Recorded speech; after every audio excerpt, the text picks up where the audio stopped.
Hi, and welcome to another video from Deep in the Bunker.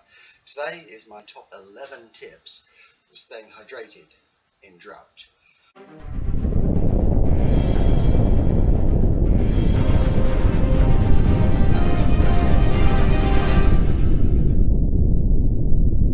So, yeah, tip number one, water storage. Okay, we all know that you need a minimum drinking water of 1 gallon per day as drinking and water for food.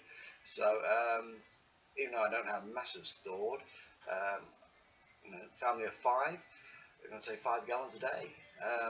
And I recommend this for a week's worth, just in case. Yeah, but moving on from that, tip number 2, water catchment. I've recently installed water butts that catch all the water off my drains. So a couple of 55-gallon drums attached to the side of the house in the garden.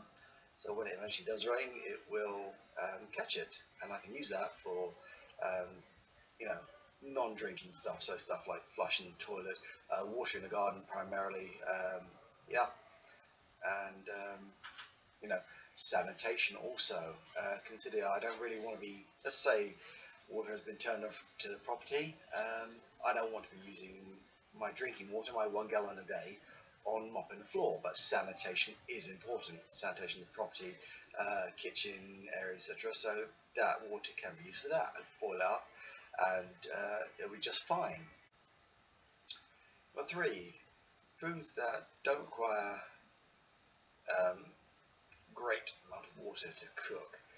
So, and foods that do. So pasta takes a lot of water to be cooked, but even with pasta, I can reuse that water.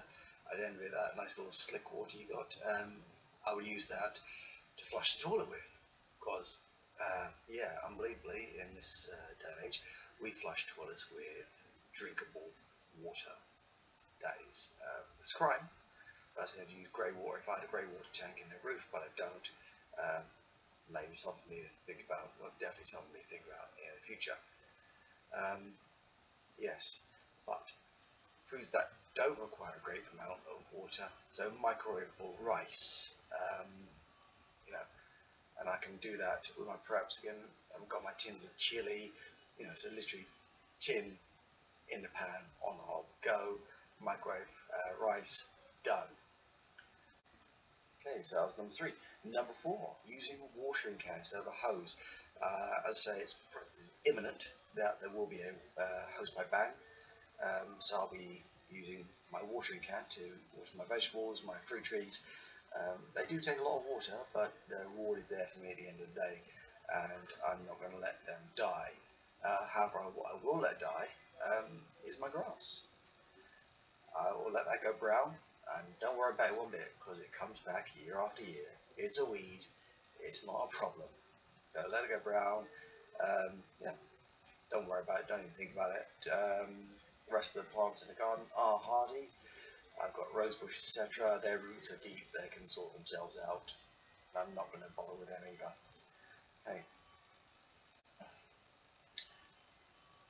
Sanitation is yourself, personal hygiene.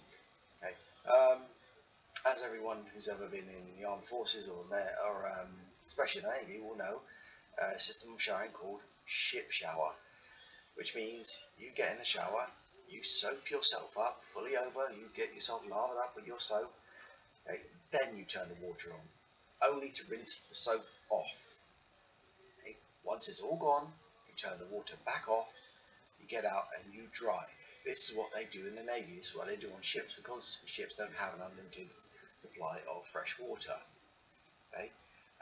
And it's known as a ship shower, and anyone who takes anything longer, gets in a shower, turns the water on, spends their time soaping up their body, that's called a Hollywood shower, and that is a big no-no on a ship.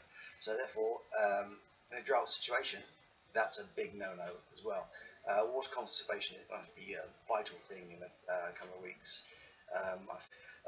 Number 6, I'm going to go for buying bottled water. I say I've got a storage of water already, but I will use that up, and probably more than I think. I say it's only a gallon a day per person, okay, for 7 days. Yeah, so while there will be a drought in place, I guarantee the shops will not run out of water so quickly. Okay, there'll be water there. They'll probably bump the price up 150%, but hey, it'll still be there. Okay, there'll be water. They'll sell it. They'll sell wine. They'll sell beer. Okay, it'll be there, and I'm going to buy it. Okay, yes. And moving on from that, brushing teeth. Sorry, back to personal hygiene, but it is a separate issue. Brushing teeth. Okay, you don't need to run the tap while you're brushing teeth. You don't need to even rinse out your mouth while brushing teeth. It's edible. It's not poisonous. Okay, but if you do, just that last swig of water at the end, quick spit, done. Okay, washing hands. Consider buying alcohol gel. Okay, washing your hands properly and thoroughly, not forgetting the thumbs, in between fingers, backhands, palms, wrists, very important. As you go in the hospital, you'll see this stuff all over the place in the corridors. Alcohol gel, really great. Use it at home. Okay, so if the water's turned off, you can't afford to be running that tap, getting your hands soapy, put it underwater, dry your hands off. It's not going to happen. Okay, you're going to have to really think about your rationing. Okay. And think about rationing of your energy. Okay, number 8, staying cool during the day. Okay, stay indoors. Draw your blinds to keep the sunlight out, to keep the house cool. This especially applies if you don't have air conditioning. You've got to stay cool. Old people, it kills old people in this country, heat waves. Okay, because we don't have air conditioning. Really great setup for winter. Lots of radiators, lots of fireplaces and everything. Summer we are not set up for one bit. Our roads are so badly made they melt in the summer, and it's not even 40 degrees. It's disgusting. But there you go. Lack of investment by the government. Typical. Okay, right. Yeah. So moving on for that, you've got your blinds drawn. You've got your air conditioning on or not. Okay, depending on what you have. Okay, rest. In hot countries like Spain, they still have siesta, and with very good reason. So they'll go down at 12 o'clock a day, they'll shut their shop, they'll go down, they'll have their rest, and they won't start back till 3 p.m. or more. Okay, then they'll go back to work in the evening, and because they've rested for those 3 hours, they've got energy then to go out and enjoy the evening, because the evening is cooler. Okay, they'll go out and finish their work. They'll go after that. They'll go out with their families to the restaurants, have their meals. They'll go out dancing until 3 in the morning because it's cooler. They got the right idea. There's no point in sweating it out on a beach. Only tourists do that. As the saying goes, only mad dogs and Englishmen go out in the midday sun. Okay, the locals don't do it because they're not stupid. Okay. Right. Really, listen to your body, listen to it. Okay. If you're thirsty, drink. If you're tired, rest. Okay. Look for the physical signs. Are you sweating? Yes, that's good. If you're not, you're actually dehydrated. It's a sign of dehydration. Okay. If your urine is dark in colour, drink. Okay. Sit down and rest. Okay. Don't be beaten by heat before shit hits the fan. Keep yourself prepared, keep yourself ready. Okay, I don't recommend using antiperspirant deodorant.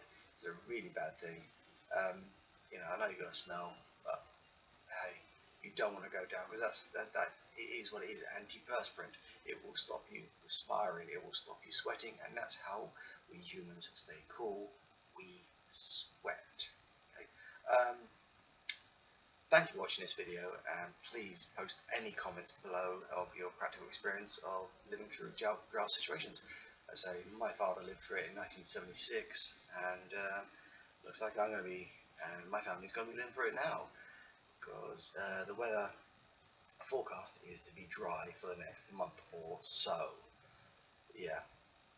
Now, normally I'd take that with a pinch of salt, and this country it'd be, it's going to rain tomorrow, because the weatherman says it's going to be dry. But it may not be. It may come true because it's been a hell of a dry year so far, with no break in that lovely blue sky. So yeah, until next time, this has been Deep in the Bunker.